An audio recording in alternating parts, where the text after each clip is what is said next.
Bismillahirrahmanirrahim. Assalamualaikum warahmatullahi wabarakatuh. Perkenalkan, nama saya Heliza Oktaviani dari Prodi Psikologi Universitas Aisyah Yogyakarta. Di sini saya akan menjelaskan tentang Islam, sains, dan perempuan dengan pendekatan bayani, burhani, dan irfani.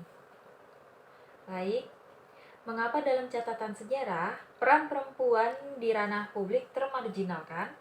Karena pada zaman Yunani kuno, pada sekitar abad ke-4 sebelum Masehi, perempuan dianggap sebagai makhluk yang tidak rasional dan hanya di rumah saja menyelesaikan pekerjaan di rumah yang tidak memerlukan rasional. Pekerjaannya seperti mencuci, memasak, dan mengurus rumah. Sampailah kepada abad 18, perempuan Eropa kuno juga mengalami hal tersebut. Mereka tidak diperbolehkan sekolah, tidak mendapat upah yang sama dengan laki-laki, tidak boleh menentukan nasibnya sendiri, hingga kajian filsafat pun lebih didominasi oleh para laki-laki. Hal ini juga terjadi di bumi Nusantara, yaitu Indonesia, di mana dalam peran atas sosial masyarakat Jawa misalnya, wilayah kerja perempuan itu bisa disebut seperti 3R, yaitu dapur, sumur, dan kasur, atau 3M, yaitu masak, macak, dan manak. Semua merupakan wilayah domestik atau di dalam rumah, sehingga hal ini disebut sebagai domestikasi. Lantas bagaimana pendapat saya mengenai tentang peran perempuan di era kekinian, khususnya dalam mengembangkan sains?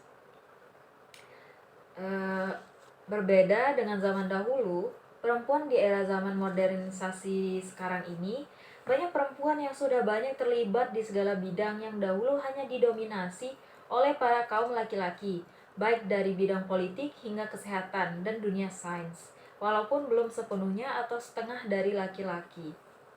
Lantas bagaimana cara agar kaum perempuan dapat bersaing dengan kaum pria di ranah publik?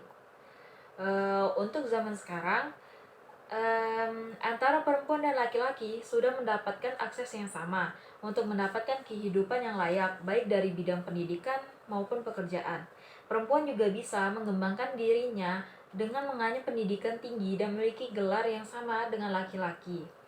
Perempuan juga bisa menjadi apa saja, baik dari dunia medis hingga dunia pembangunan. Perempuan juga berhak mendapatkan hak yang sama dengan kaum laki-laki. Seperti di Indonesia, itu juga sudah ada undang-undang yang mengatur tentang kesetaraan gender, di mana Indonesia telah meratifikasi Konvensi Penghapusan Segala Bentuk Diskriminasi Terhadap Perempuan atau Convention on the Elimination of All Forms of Discrimination Against Women, atau disingkat dengan CEDAW. Sejak 22 tahun yang lalu, melalui Undang-Undang Nomor 7 Tahun 1948 yang mengesahkan Konvensi mengenai penghapusan segala bentuk diskriminasi terhadap wanita atau Convention on the Elimination of the Form of Discrimination Against Women, yang telah disetujui oleh Majelis Umum Perserikatan Bangsa-Bangsa pada tanggal 18 Desember 1979 dengan persyaratan atau reservation terhadap pasal 29 ayat 1 tentang penyelesaian perselisihan mengenai penafsiran atau penerapan konvensi ini yang salinannya dilampirkan pada undang-undang ini.